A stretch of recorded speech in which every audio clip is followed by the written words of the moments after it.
Well, I am Solveig Wikstrom from Stockholm University School of Business, and I am very happy to share this roundtable, which is not that round, actually. I think that we can all agree with Ned about the importance of the grassroots for a flourishing economy. As a business economist, I have often seen how difficult it is for firms to use the knowledge of the grassroots. In this case, it is from the end users and the consumers, and also from the shop floor and factory floor people. But it's not about, I think the grassroots are not, flourishing grassroots, the grassroots are not enough for a flourishing economy. There has to be much more coming. And we now have the chance to listen to 5 high-flying European economist professors about their view on what has come out from this conference so far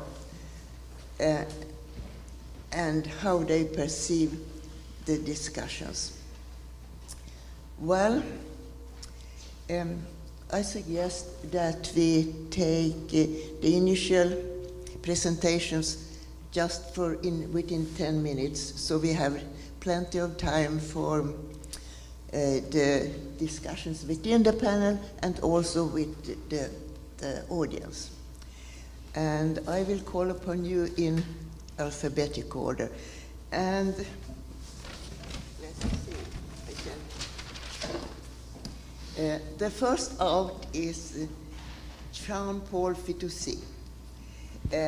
He is professor of economics at the Sciences Po and Lys University. And your contribution includes analysis of inflation, unemployment, and the role of macroeconomic policy. Let's see what you have to say. Ned, thank you for the invitation. And thank you for opening a new avenue of research, a new subject. And I have followed with a lot of interest what has been said today. And although I disagree with everybody, as usual, I also agree with everybody in some of what is said. In fact, we are speaking of a decline of the American empire, or to make it short, the decline of the West. And that led me to question myself about our capacity of looking long term, because we have traversed a lot of period where we thought that it was the end. For example, the golden 30s. Everybody thought that the golden 30s would last forever. Then there was the oil shock, the great inflation, and so on and so forth, and the golden 30s stopped.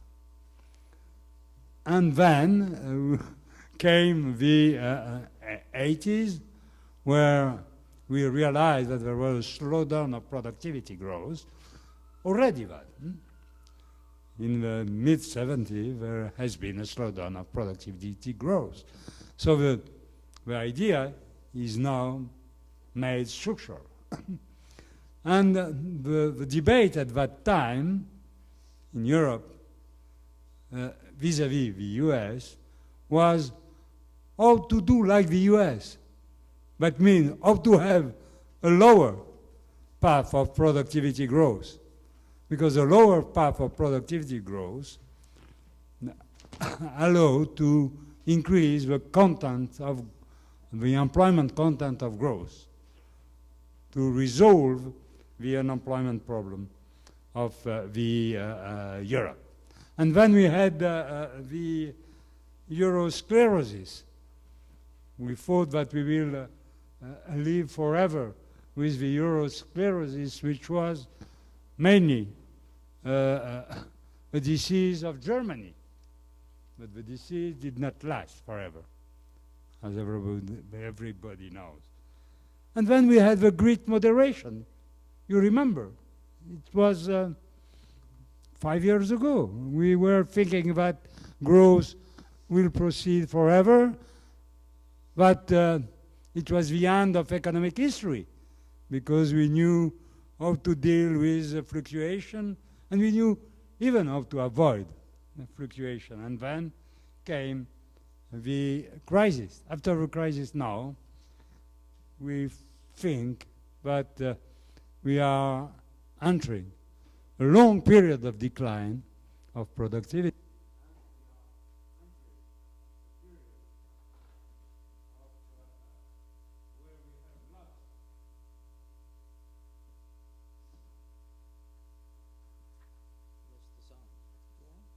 Yeah.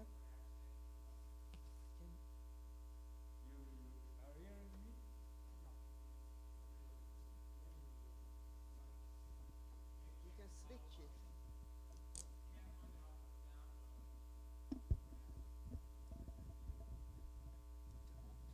Okay, thank you. At least a period where we have lost the secret of productivity growth. And, and so I would not bet on which type of period we are. The assumption of a long-term decrease for cultural reason of productivity growth is much interesting. But I need much more to be convinced about that. I'm not sure. I'm not sure. To say things as I feel it. The reason that you exposed, Ned, are very convincing. But when I think, I am a bit uncomfortable. For example, it implies that you, instead of having a life of quality, you have a good life. Okay? All this concept relates to the capability approach by Amartya Sen, which in a nutshell is saying that our aim for the people is that each may choose the life it desires to live. So is that a good life? Or it is just the life full of modern values, individualism, vitalism, self-expression? And here too I have some problem. First, that the good life, if I understood, began in the 19th century and somewhere 10 years after the Second World War. Is that true? And then, when I look at the history, when I read the novels which have been written during this period, it did not appear to the people that they were having a good life. It was a poor quality life. We had a lot of wars during this period.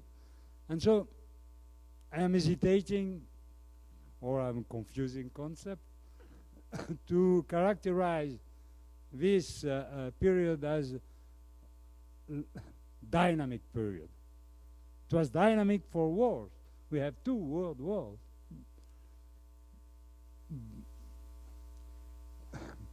And then, if I understood too, what you are saying is that social protection is making us departing from the good life, from the dynamism, from mass flourishing, and so on and so forth.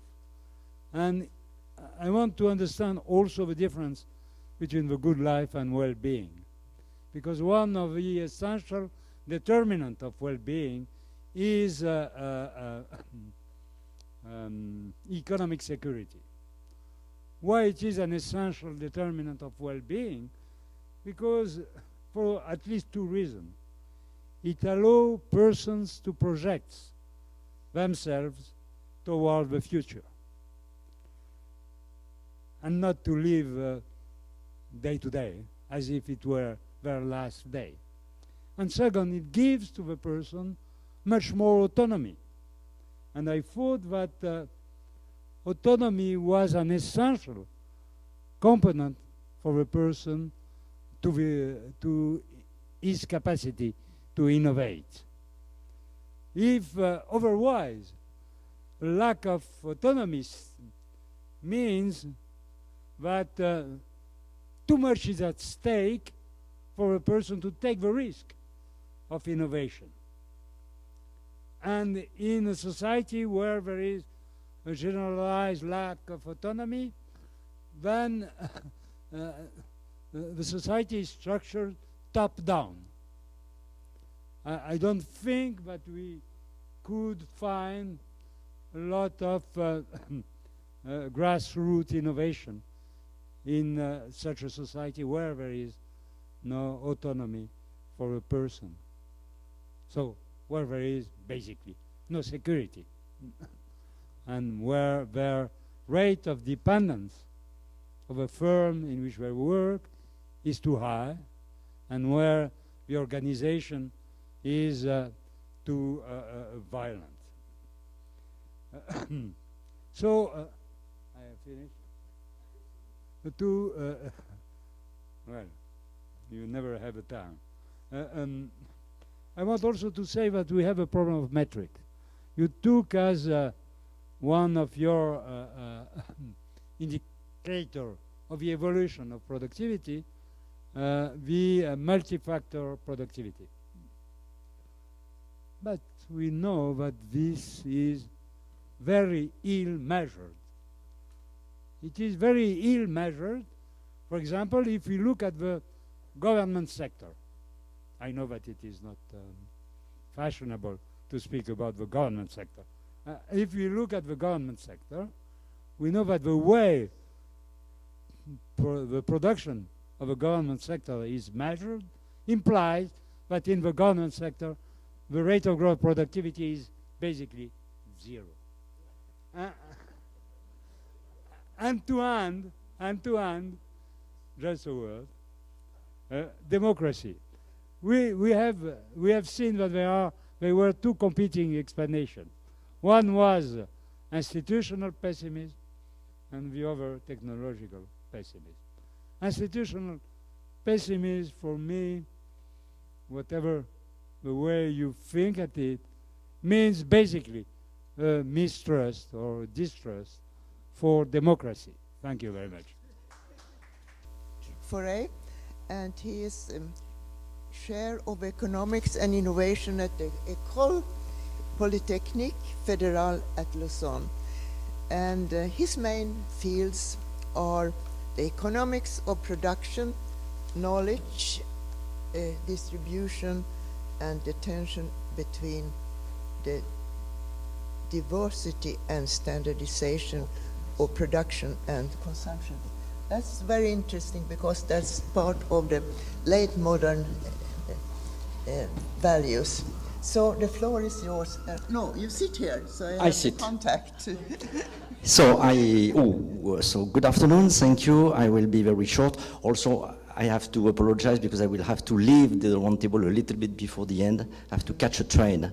And you know, as a Swiss resident, I am used to use the Swiss railway station, which is very easy. And one told me that maybe Penn Station is more difficult, so to get in. So I'm sorry for that. So I'm very pleased to, in a sense, to see the agenda of Ned Phelps and co-authors and friends, etc., focusing on culture, values to explain dynamism and innovation. You know, I make in economics of innovation for many years, and I've been interested these last years in explaining Swiss performance. You know, Swiss performance on innovation is absolutely amazing. This is first place in any ranking about competitiveness, innovation scoreboard, etc., in spite of the fact that Switzerland has no innovation policy. It's a unique country with no innovation policy at all. You know, this collection of instruments about R&D subsidies, R&D tax credit, large-scale technological program, etc. All these things don't exist in Switzerland, and in spite of that, Swiss is really first in innovation. As an anecdote, you know, there was a question at the European Parliament by a Dutch deputy to the Commission, and he said, you know, he asked why Switzerland is so excellent in innovation, while and this excellence is achieved without innovation policy, while you are recommending the Commission to implement all these instruments to correct market failures, etc. And so the response of the Commission was correct. We will try to persuade Switzerland to have an innovation policy, so that Switzerland will join, you know, the intellectually comfortable category of good countries because of a policy. Anyway, so when I am asked to explain Switzerland performance, of course, it is tempting to look at all indicators, R&D intensity, patent intensity, university, industry, relationships, etc. But most of these indicators don't explain anything. They have to be explained also, you know. And of course, also, we have good framework conditions like financial developments, flexibility of labor markets, as well as first-class institutions in terms of education, science, etc. But at some points, we have to touch culture and value, it seems to me. And when I made a couple of case studies about strong innovation and entrepreneurial discoveries in Switzerland, I really think that two cultural factors are very important. The first one is anti-elitist tradition within Swiss society, and that allow people to join forces. Innovation requires connection, requires, you know, being together to solve collectively innovative problem. And so historically in Switzerland, we see that the most brilliant scientists, they like to get their hands dirty, actually, to work with practitioners, with industry people. For a long time ago, while Joe, in your book, you know, you say that you always had a gap between, you know, the scientists, les savants, and the industry, etc. In Switzerland, it's not the case. And for example, Theodor Kocher, who was Nobel Prize in medicine early 20th century, he transformed the Bern hospital into a tools factory, you know, to really invent and apply tools, etc. that a Vienna doctor or a Paris doctor would never have done. So you have this anti-elitist tradition which allow people to join forces, and so then you have innovation as a general project of the society, not just the agenda of a few elite. And I think it's really key. And the second important cultural feature, this is the anti-bureaucratic tradition, which means that the Swiss entrepreneurs, they are not used to wait from the government anything. And so they, in the same time, they are launching new activities, new innovation, etc. They are producing the private institutions which will allow to solve the problems which need to be solved for sustaining the growth of a new activity. And there are many examples of that where you have these private institutions to support new kind of training, education, R&D, etc., that in other countries would have been produced by the state, by the government. And so the main question, I think, is, yeah, we have this culture of anti-elitist, and anti-bureaucratic traditions, which allow for a lot of actions to create the private institutions which are needed for innovation. And the main question, I think, for Switzerland today is, at a time of globalization, in a sense, at a time where, you know, most top-level managers of Swiss companies are not anymore Swiss, how these values, which are quite Swiss, will be continued and maintained. And I think it is a much more important question than just looking at, you know, R&D intensity, patent intensity, etc., etc. My second point, and I'm finished with that, is caused by, you know, the clash between two articles in my favorite journal, which is Le Monde. You know, this is the Journal of Paris. And so the first article was this interview of Edmund Phelps on August 29. You know, maybe you have not read it, but it was a full page, and I was very happy because, in a sense, I was thinking, okay, now you have this interview in Le Monde. You know, l'histoire de l'innovation s'est arrêtée à la fin des années 1960. So then the French will learn something about, you know, what is innovation, etc. Too bad, because last week, you know, we had another article, and this is the announcement of the new Grand Plan Industriel of the French presidency, which is, you know, a new generation of top-down centralized programs from, you know, the next high-speed train generation to new aircrafts, etc., etc. So, bienvenue, Monsieur Colbert. Monsieur Colbert is back. And so, too bad that I don't think you had a big impact, because it seems to me that what you said in your interview is not really what has been applied by the French government last week. But this story is interesting because this shows that France and some other countries, I think, still think that you can generate dynamism and prosperity with a great deal of science and technology, but without innovation. And then there is a confusion, in a sense, between technological accomplishment that any society made, from, you know, the pyramids to the cathedral, from Sputnik to man to the moon, confusion between that and innovation. And this is very different. Great technological achievement there requires some kind of institutions which are quite simple, you know, bureaucracy, a lot of public funding, and the state is both the funder and the client, etc., etc. Innovation requires much more sophisticated institutions.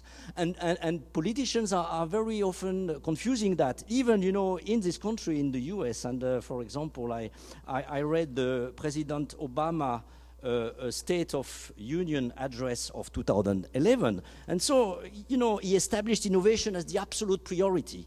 But in the same speech, all examples and, you know, slogan, etc., was about Apollo. You know, we will found the Apollo of our time, etc. And so this is a confusion between what is innovation, this is really the objective of this conference, and technological accomplishment, which is a different thing.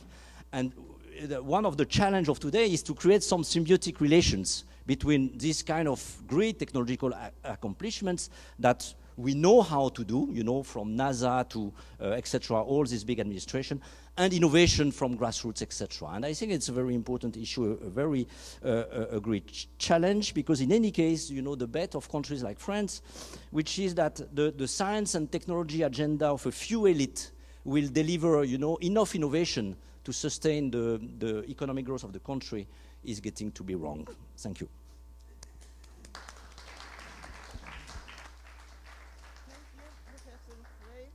Maybe the Swiss model is something to copy for us.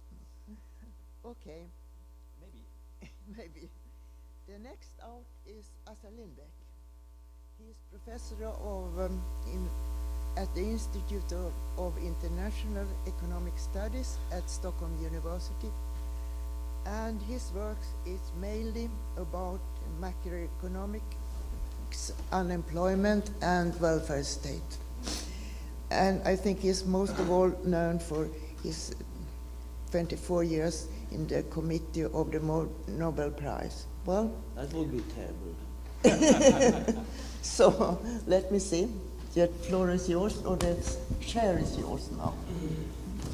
Well, just a few reflections. First, I agree with Fitoussi here that I have difficulties to regard the period before the Second World War as a particularly good life. It was not only 2 world wars, it was a deep depression in the 30s, and it was mass poverty still in most countries. If we should point out some period as good life, I think it has been in the post-war, post-Second World War period, when mass poverty was finally abolished. I think we all agree that a good innovation system should rely on an interaction between small and large firms, that they have different comparative advantages. Small firms often are very innovative, large firms make product improvements of different kinds. But there is also important to emphasize that the relation is rather symbiotic, in the sense that many small firms are selling their innovations to large firms or are bought up by large firms, and many small firms, people making contributions there, have often been working in large firms. So you need what Baumol calls is symbiosis between David and Goliath. What about the character of academic research? Well, Ned emphasized in his book that in the 19th century it was really done by people far away from the research frontier. And Nelson pointed out that that has changed, and that is clearly true, that the importance of basic research is much more important for innovation now than in the future. And I would predict that that will continue. I noticed, for instance, now that 80% of all innovations in Sweden in the last 10 years have been done in areas close to universities. And you have, of course, the MIT, Stanford connections in the United States. So I think we have to recognize this. That does not mean that we need only large firms for innovation, as Schumpeter thought, but rather this interaction and mixture of small and large firms. What are then some obstacles which have not been mentioned here? I think one is the short-sightedness of firms and people operating on capital markets. I guess the background of this is that the capital markets today are dominated by pension funds and similar funds who do not exert voice. They are just exerting exit. And that means that they don't take any responsibility for the actions and the development of the firms where they have shares. So I think we really have to think hard about the possibility of getting stronger voice activities and a longer time perspective.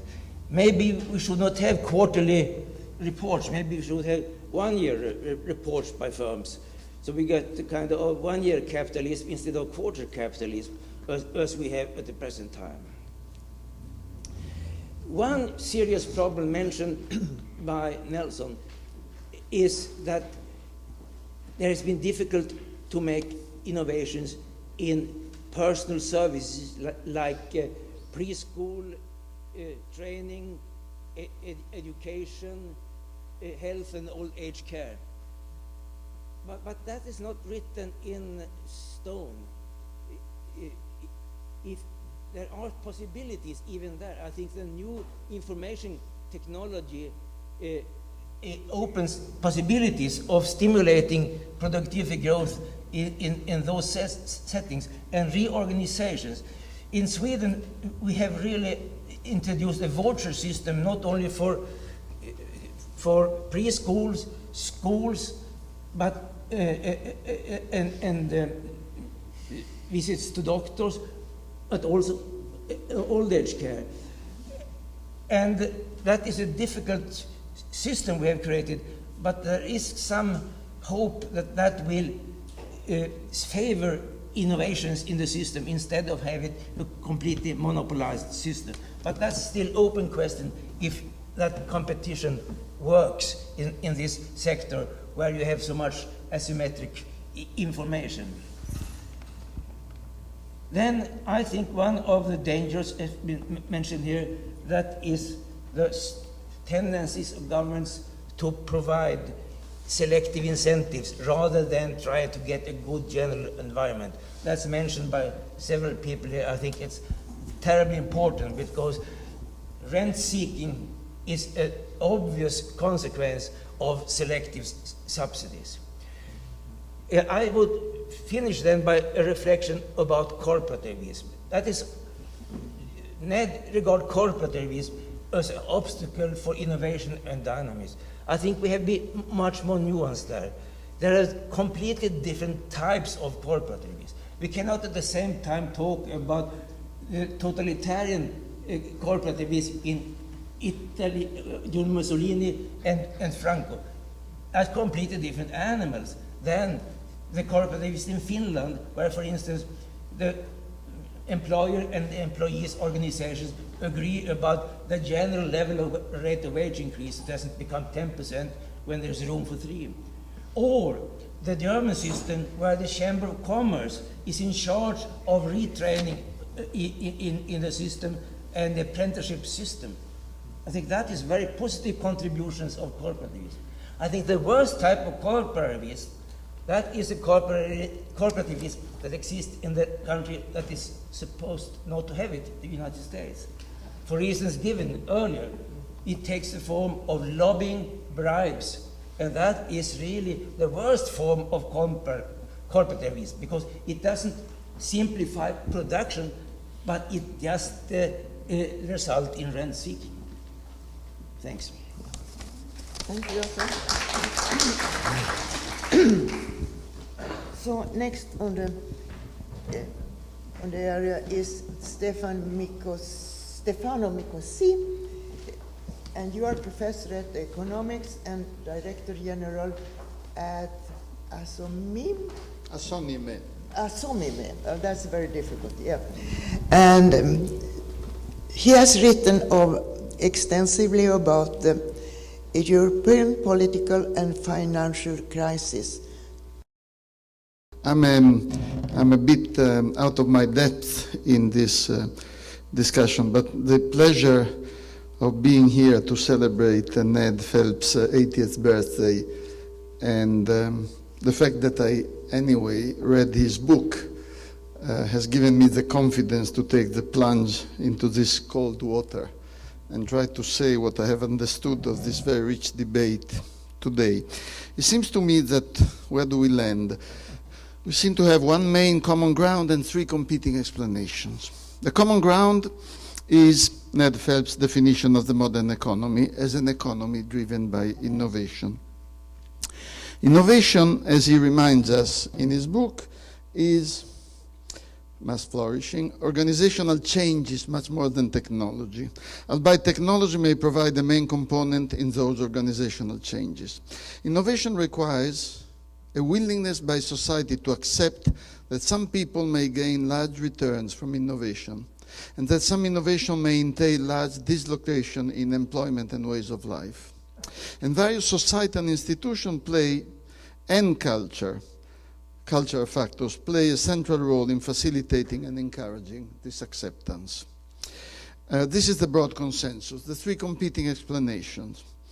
Well, they are Gordon's headwinds, the corporatist degeneration of the modern economy, and the decreasing ability and willingness of our societies to accept and manage change and innovation. Gordon's headwinds.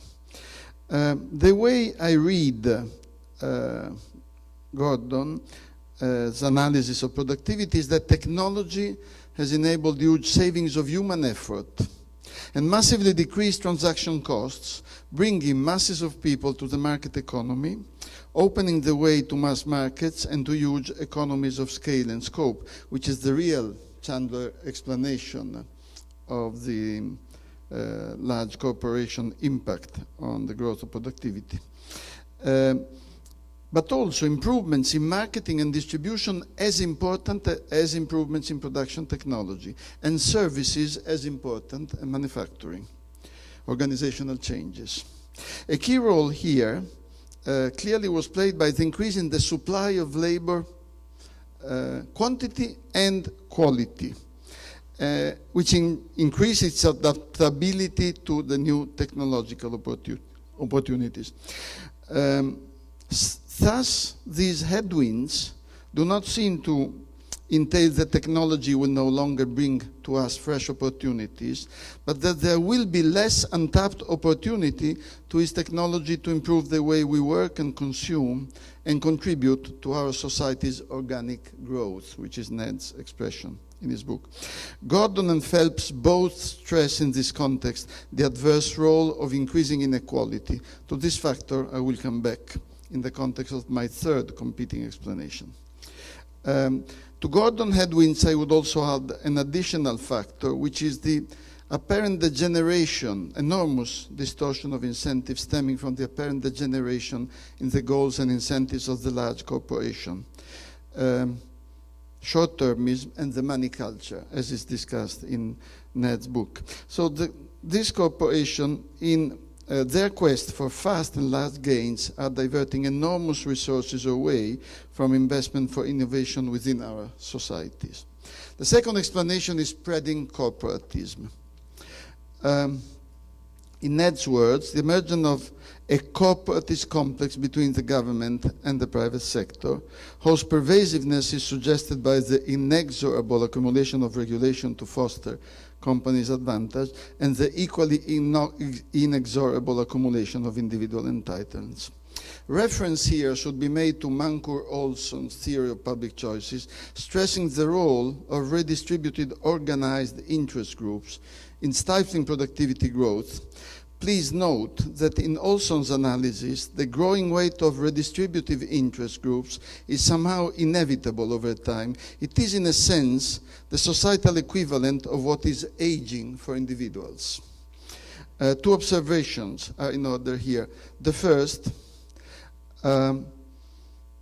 concerns one causality change of special importance, running from real wage losses and rising unemployment among the less skilled to mounting demand for protection and income support. The specific responses that governments have put together to this problem may have been ill-thought, Ned books well explained, but the rising demands for protection could not be held back once equal opportunity for all started to wane. Here we can see the corrosive impact of rising inequality on dynamism. Let me recall here that Harvard economic historian David Landes, who passed away, as you may know, in August, argued in his 1998 book on the wealth and poverty of nations that what set North America apart from South America in the early Industrial Revolution was relative wage equality, due to the fact that workers in North America had to be enticed to work with rewarding wages, because otherwise they always had the alternative option of going west and finding their own land and their own self-employment. According to Landes, this explains why the North American economy did not experience the sort of fractured society and the cleavage between capital and labor that has been a constant feature of Latin American economic growth. And the second comment on corporatism is that America seems to remain well ahead in creativity and the entire for instance, in the entire IT industry, hardware and software. It has well struck back remarkably in the high-stakes mobile telephony, which is an area where it had been lacking behind, as an early European lead was established by regulation and standard setting. But now American companies are again leading and in fact shaping the game, and it's not only AT&T and Verizon, but also Apple and Google, which are playing as great game changers. The success of the American system is an obvious tribute to the Silicon Valley ecosystem. However, somehow this is not translating into, yet at least, permanently higher productivity growth. Which brings us back to the question of declining productivity growth. Is it waning creativity as in Phelps, or is in Gordon's headwinds taking the steam off the impact of innovation on productivity growth? And my third competing explanation, maybe they're all complementary anyway, I will call it, following Moses Abramovich's social capability, or Amartya Sen, but it's a slightly different meaning. Here, we are really talking broadly about culture, societal support for the modern economy, and the social capability to manage the uncertainties and dislocation that may be involved with the modern society. A key component of social capability is human capital and the state of education, as embodied in a nation's population and its existing institutional arrangements, which constrains society's ability to manage technology and innovation.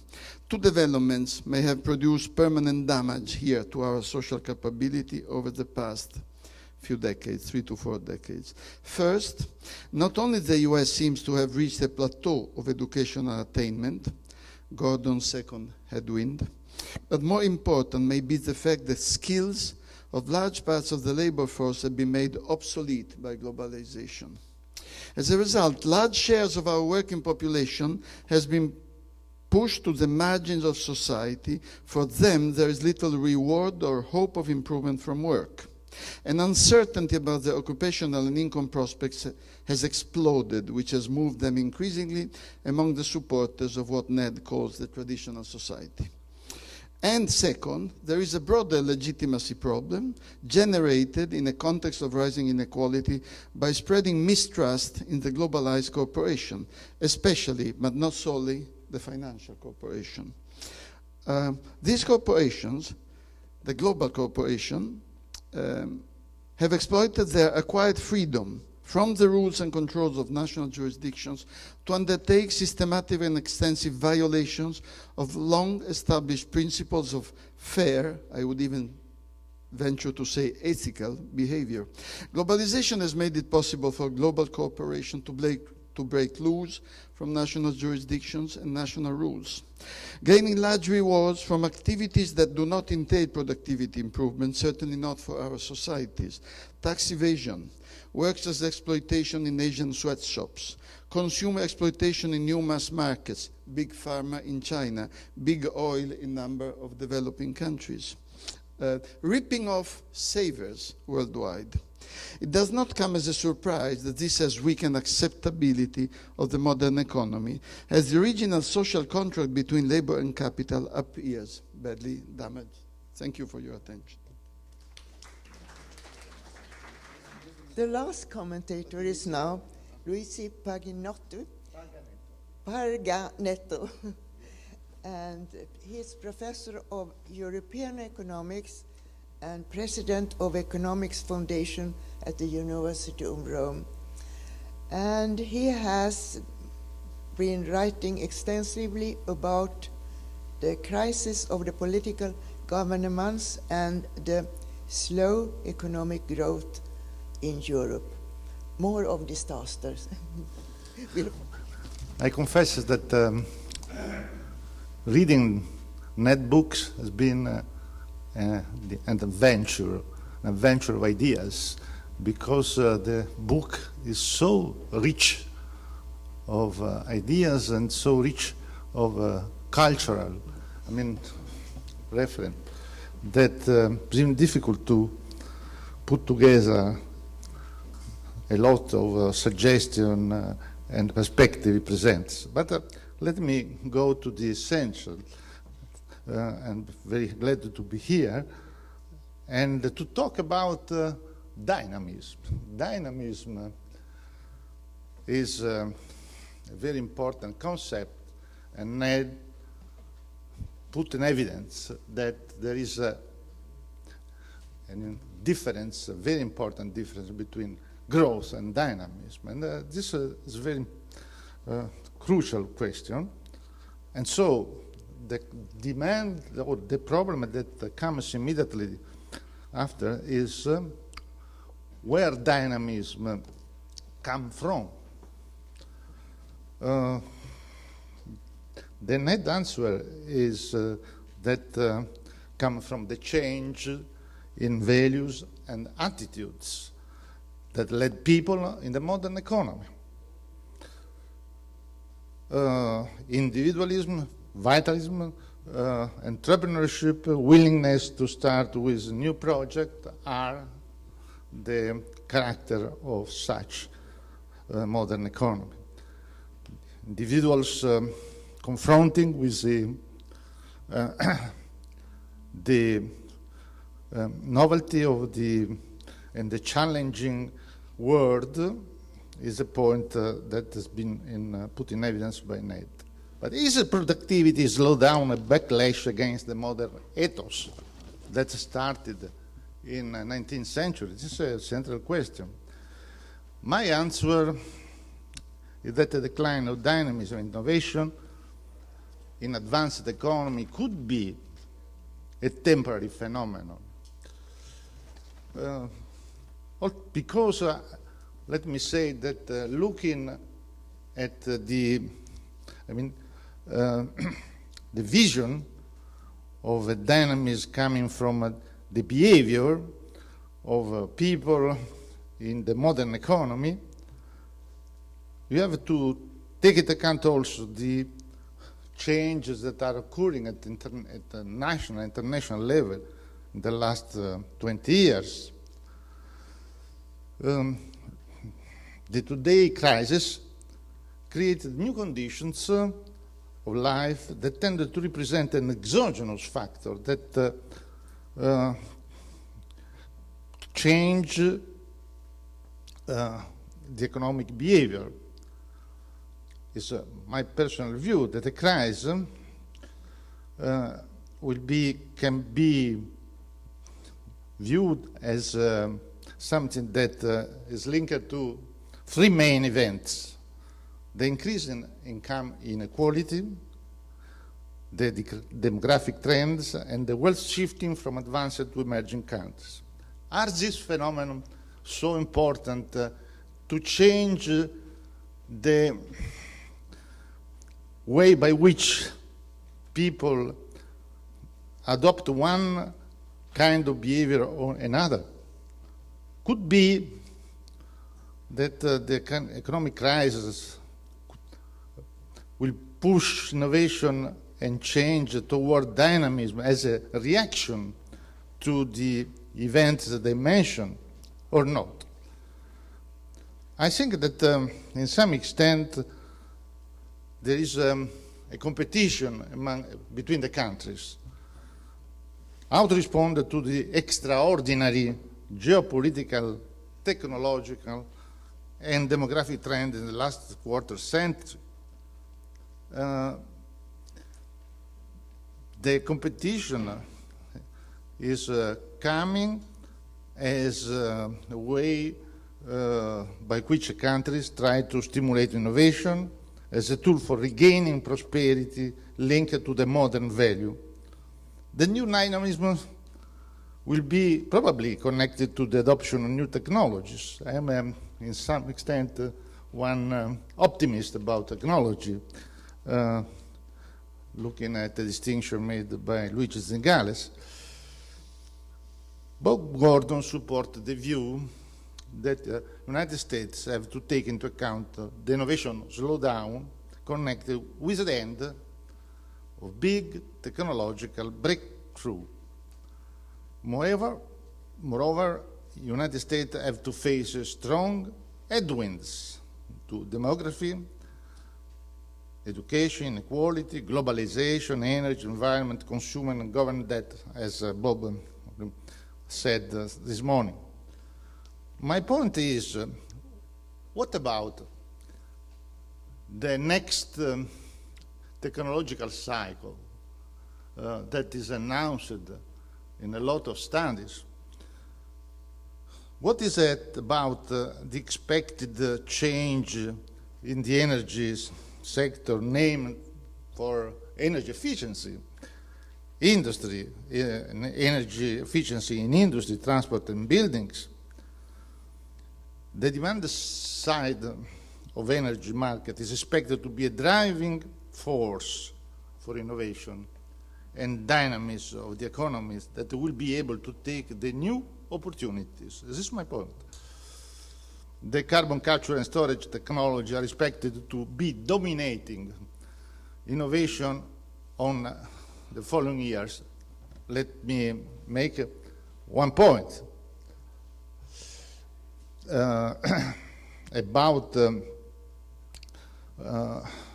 Bob Gordon breakthrough. If you look to some important book in the history of Western industrialization, like the Paul Davies book, he points out how much time ran from the moment in which there is emergence of new technologies and this application. The case of electricity is a classical one. The consequence is that I think that the further applications of internet and green technologies will have a trickle-down effect whereby the creation of one high-paying, high-tech job will have a job multiplier effect several times that number. The case of Apple in Cupertino with 2,000 employees working and job-related of 60,000 is important. The idea surrounding this argument is that despite today's slowdown in productivity and new technological cycle, a new technological cycle pushed a new flow of innovation and increase employment. I want to avoid to deny the change occurred in creativity, entrepreneurship, and the decline in innovation. But let me say that nevertheless, the technological environment, as in the internet case, tends to support and stimulate inclination to innovate. Institutions, I'm sure, play an important role. Corporatism and barriers to entry are certainly harmful, strongly harmful to dynamism. One could also, just quoted by Stefano Micossi, point out the negative effect on society where prevails a corporate model of endemic rent-seeking. Job satisfaction, good life, sharing knowledge and supporting condition for dynamism. But let me add some point more. Ned stated an important point, that is, the modern economy is primarily engaged in activity embodying past and new ideas. This is a strong point.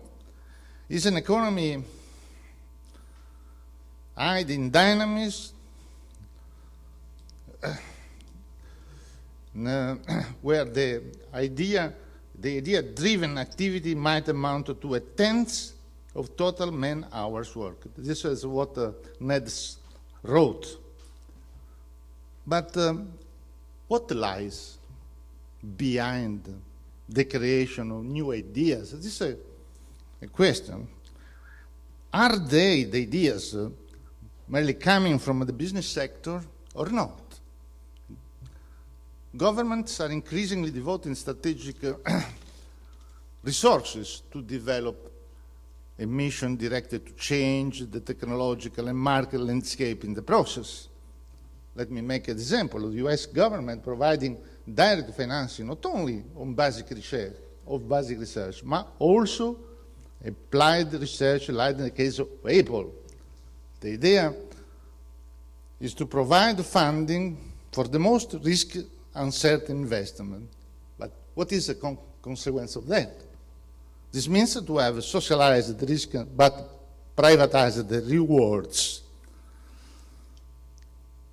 And let me conclude with one more important point that I found in the book of Ned, also been repeating that the book is a mine of ideas, and it's difficult to choose one of them. The short-termism is a point raised by Ned, saying that support of innovation requires to bend the inclination towards short-termism of managers in the financial sector. Not easy to be done, but indeed important. But short-termism is an approach widely influencing macro and microeconomic policy. I share Ned's idea that the strength of an economy and its dynamism doesn't depend on the difference in the tax rate or on the strategy of the central banks. This is a point that's quite interesting, because in general, when we discuss about the crisis, everybody said, okay, but you have to make an intervention on tax rate on the central bank has to act for creating the condition for growth, not for dynamism, because the dynamism of an economy depends on much deeper issues like a cultural affinity for risk-taking, individual achievement. So experimenting and embarking in new projects This is a very important point. And if you don't look at or don't adopt an economic policy aimed at dynamism, using a long-term policy view, investing on human capital, on inclusion and capability as precondition facing the productivity slowdown, there is no chance to be out of the crisis. Thank you.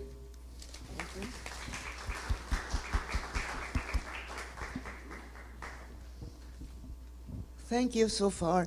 Now I would like to ask the panel if there are any comments between you and any questions. So let's just listen. Yeah, Assar?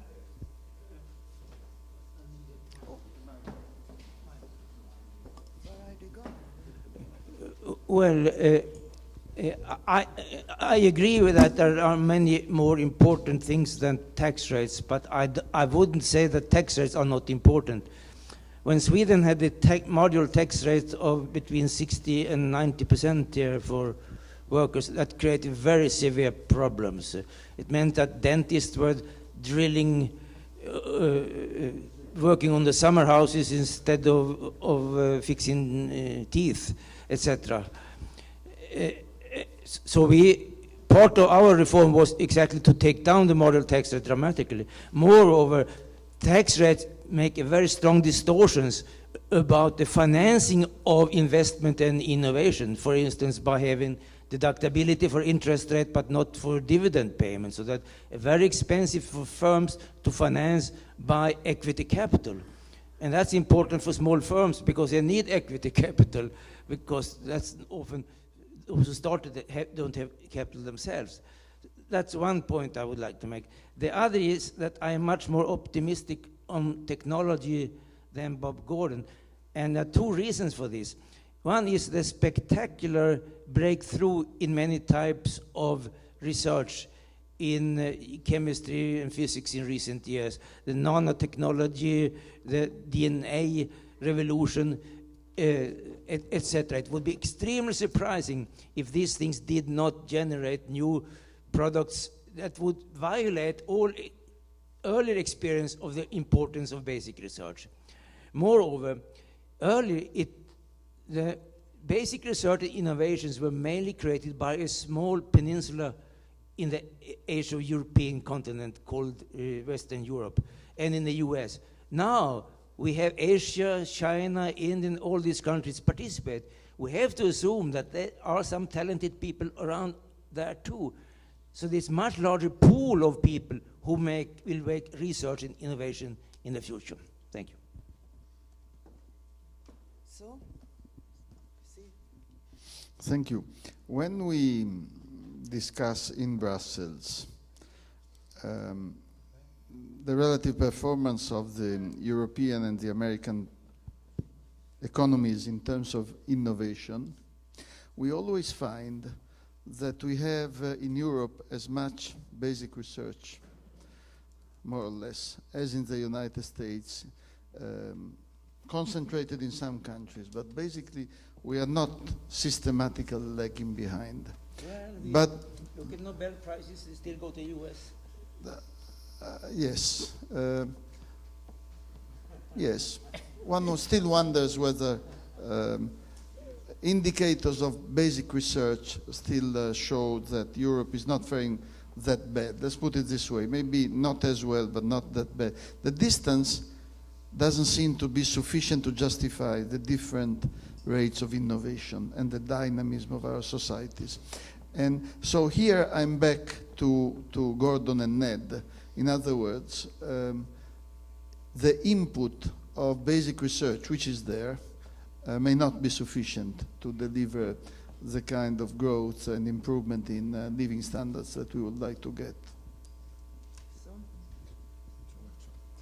Well, one of the points that seems to me important is to look at the change in the relative competitiveness of different countries between advanced and emerging countries. And the change is so important that created a new condition for being not only competitive, but creating an increase in productivity. The productivity comes obviously from a lot of factors, and I don't mention the list now. But if you look to the value-added activity of the different countries, you have a substantial change from the past to now, and let me say, the European countries mainly have to readjust their, combination of products and the value added produced by their activities for competing with different countries. So this explains one part, not all, of the slowdown of productivity. It seems to me important to mention it, just because it's true that productivity change and I'm talking about total factor productivity, obviously, is important and increasing depending on the capacity of making it entrepreneurship, innovation, but also looking at to the relative position of the different countries. We have the way by which each country need time to readjust its competitive position. So, in some extent, the slowdown of productivity in European countries could be explained by this factor. Any more comments within the panel? No? Then maybe we could let the audience come in with questions. You have been sitting here for a long time now without possibility to speak. Can you?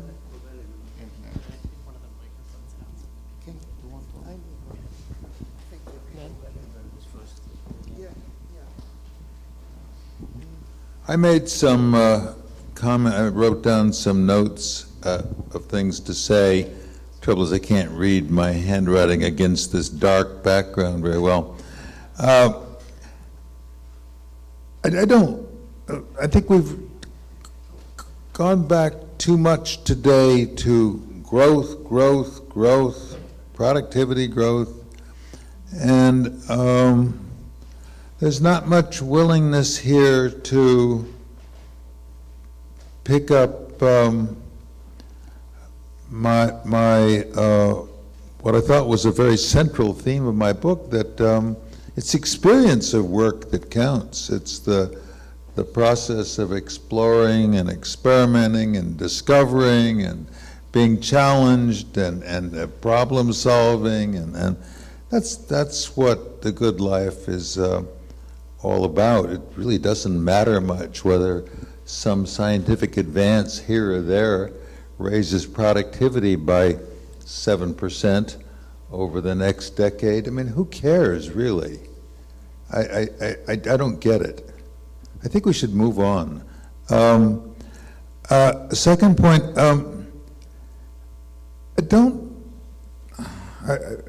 not so much in this panel, but maybe in the afternoon in general, I thought we heard too much about, well, it's policies at the end of the day that are really the problem.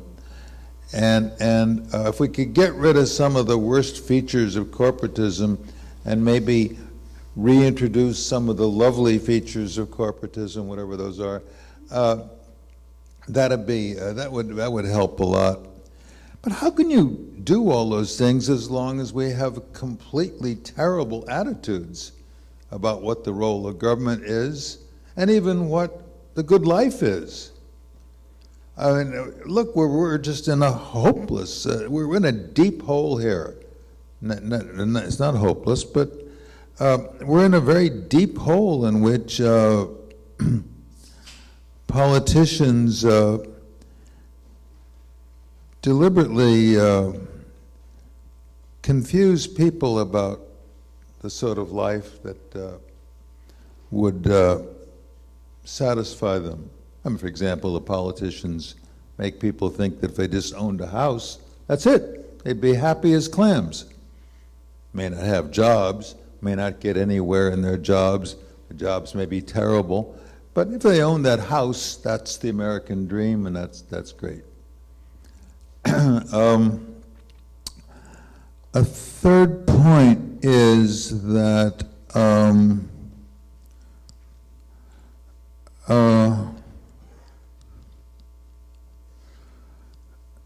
there's a tendency to think that, okay, traditional values are, a resurgence of traditional values might have a bad influence to some extent here and there, but it's corporatism is really the problem.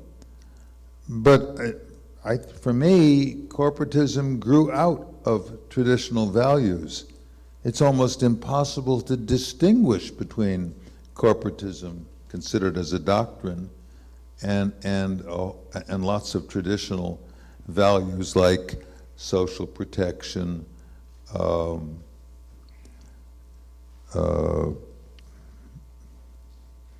solidarity, moving in lockstep, et cetera, et cetera. And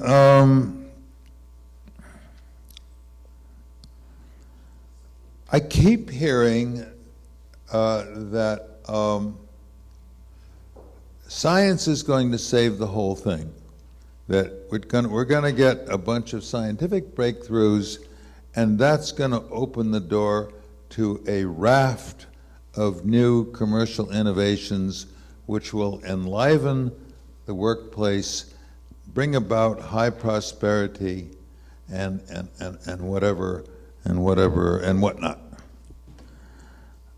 But first of all, it seems to me like these scientific advances are mainly going to be good for elites, and they're not going to be so good for, not going to make much of a difference for ordinary people. And secondly, and I'm glad Joel Mokyr is here, I thought we learned from Joel and some other people that that fabulous period of the West between the 1820s or 30s or whatever up to 1940 was not, generally speaking, sparked by scientific advances. It was sparked by innovators, innovative entrepreneurs. And then the scientists scrambled to understand what on earth these clever entrepreneurs had done to make that thing work. We got to understand that. It was entrepreneurs and innovators behaving pragmatically on the way to discoveries of what works and what doesn't work.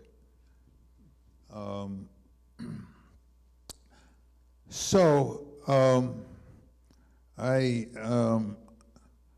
sure there are gaps in my work, and I'm sure there are places where it may be exaggerated. But I still think that the things that my book regards as fallacious are fallacious.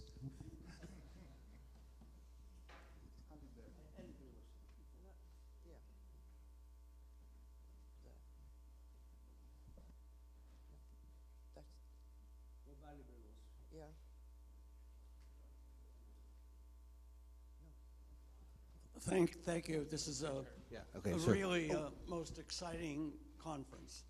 I want to talk about silos. Every country represented here is a silo, and there's been very little attention to the interactions among countries. I want to thank Assar for talking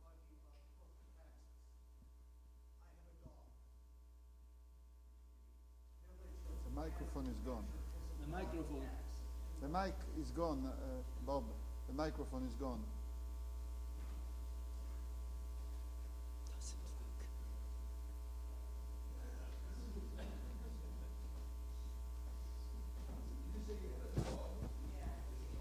Sure.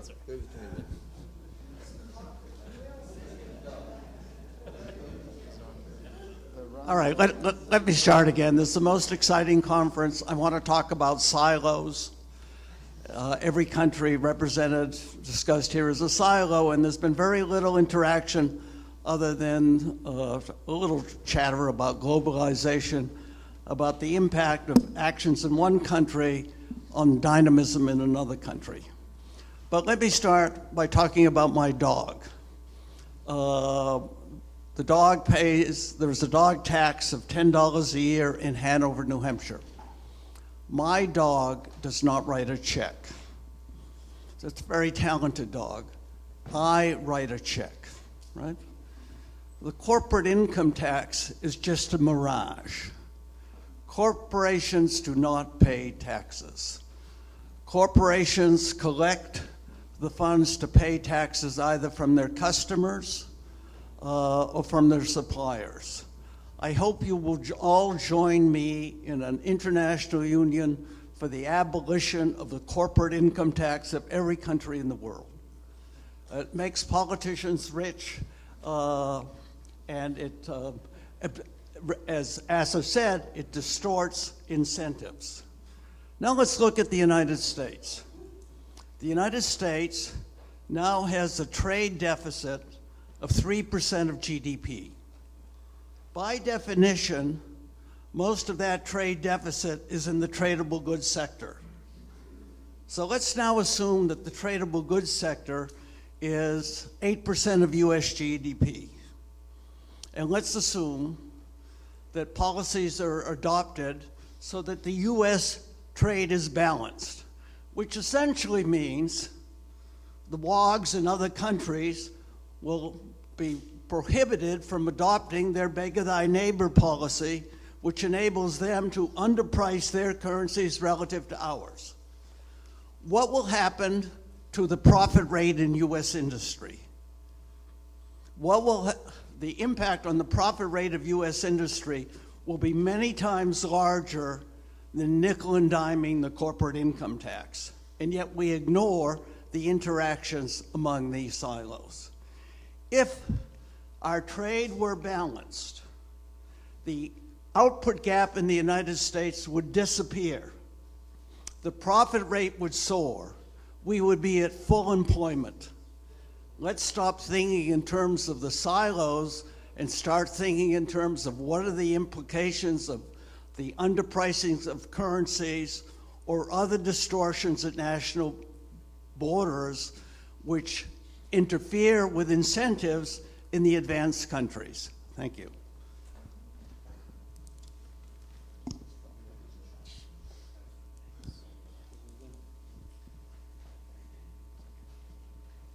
So I want to come back very briefly to the issue of whether science is coming to the rescue or not. And I think Assar sort of said it well. He says, it would be very surprising if all these scientific developments that we've had in the last 20 years would in the end not lead to something that would be pervasive through the economy. And I'm really taking issue with Ned's point that this, the science will really affect a few.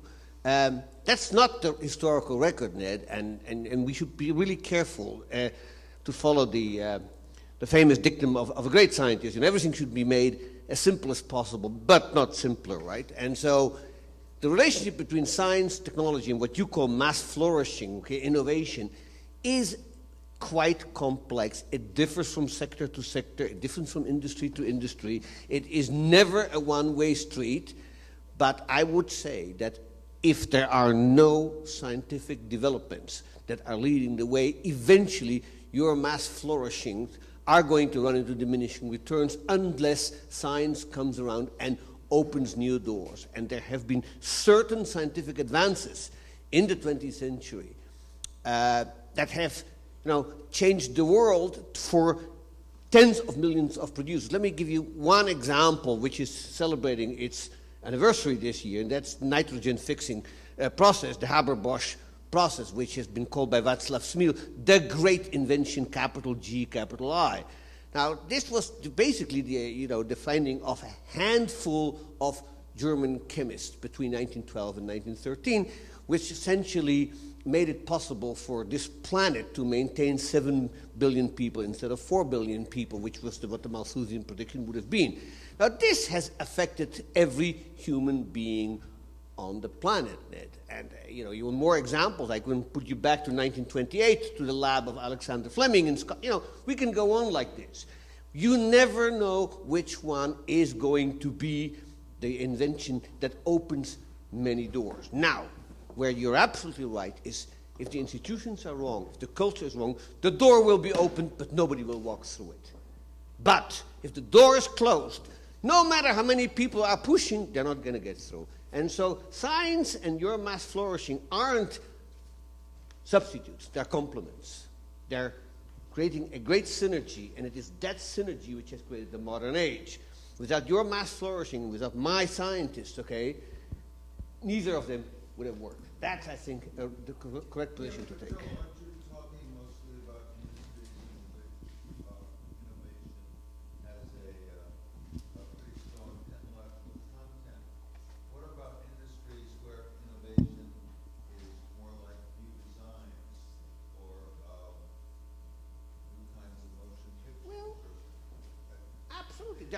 There's all kinds of stuff. Looks to me to be remote from science that you could have to be sure, but there are always, the nice thing about this, there are always surprises in this thing, Ned. So for, you know, since the early days of history, okay, one of the things that has been limiting technology is the materials with which we work, right? So that's why we talk about things like the Bronze Age, right? Because that was the limiting material. Now, for most of the period of the Industrial Revolution, it was iron. Then Bob's second Industrial Revolution was steel. What we have done today, okay, is created a plethora of new materials where we can ourselves determine their physical characteristics. That is a general purpose technology if you've ever seen it. It's going to go into furniture manufacturing. It's going to go into artificial limb manufacturing. It's going to pervade everywhere. It's just that we don't know where it's going to go, but it will invade every design. Just as, say, you know, the science of macromolecules has changed design because now we have plastics and synthetics to work with. Who knew when people developed organic chemistry in the 1840s? That's, I think, the way we're going. And you never know what a new invention or a new scientific breakthrough is going to lead to. There's a famous story about Michael Faraday, who developed the first generator. And so, just let me finish the sentence, and I'm done. And they asked him, "What good is your machine?" And Faraday answered, "What good is a newborn baby?"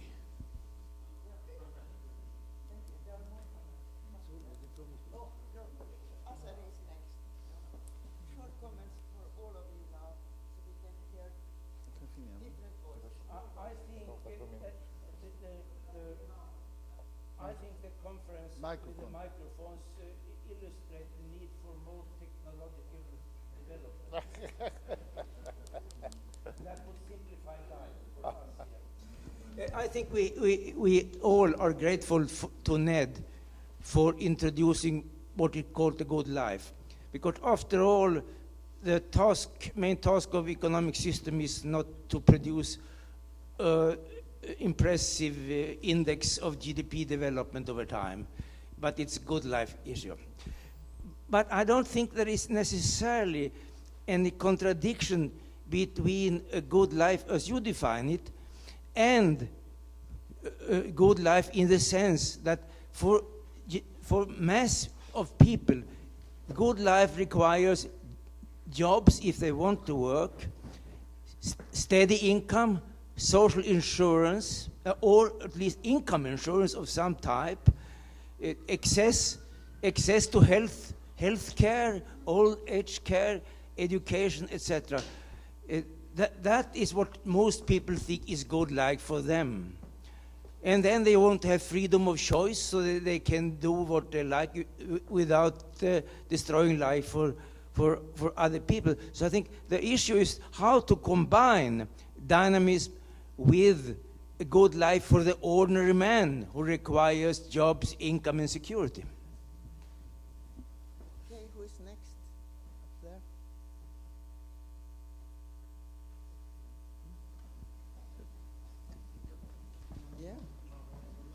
No. Okay. In the back. Yeah. Thank you. I've read about half of Professor Phelps's book, and from what I understand, he's not trying to say that anything about make a judgment on science and technology at all.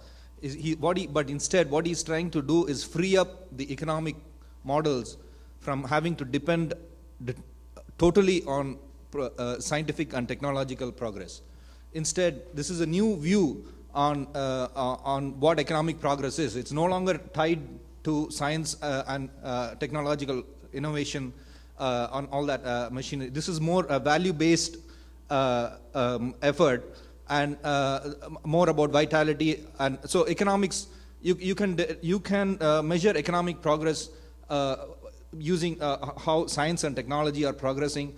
Or the other topic this afternoon was on political institutions, how strong they are in providing solutions to people's problems. And then I might comment here, there is already a lot of realization among economists that science and technology may not deliver.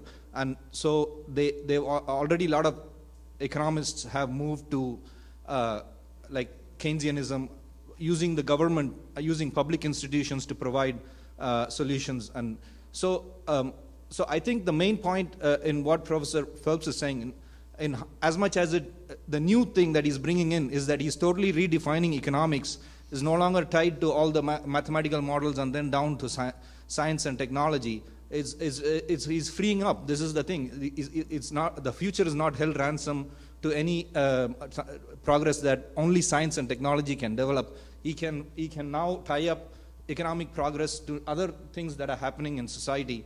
And so that is, I think, the main point. By emphasizing just values, it gives you this much freedom that some other development in society might now provide economic progress. And one other point I just wanted to make is the way in which Professor Phelps's approach is differing from Professor Amartya Sen. He, of course, Amartya Sen also always talks about human development in an index. And I think that is the respect in which Professor Phelps is relying more on actual data, productivity and all that he discusses so much in the book. So in these ways, he's not making a judgment on science and technology, but rather that freeing up the economic measuring machinery. We now prefer short comments because we have very little time. Sorry. Who is next?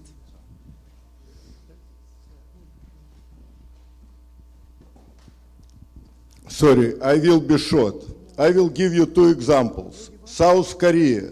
Today, this country is #1 in the world by number of patents per 1,000 people. Each patent in Korea required about 45 so-called rationalities. When you're going with science to particular job place, you need a lot of improvement. It's not scientific improvement. It's improvement around job place. Now I will give you one example. Historical already. Soviet Union. It was Cold War. Totally isolated country from other great technological achievements. But nonetheless, Russia created several Nobel laureates, grew up, and the most important, what is Professor Phelps speaking, homegrown innovations. Each new technology was required around 70 rationalizations. In Soviet Union was two different bureaus. One registered scientific patents, another registered rationalization of simple employees on every single work.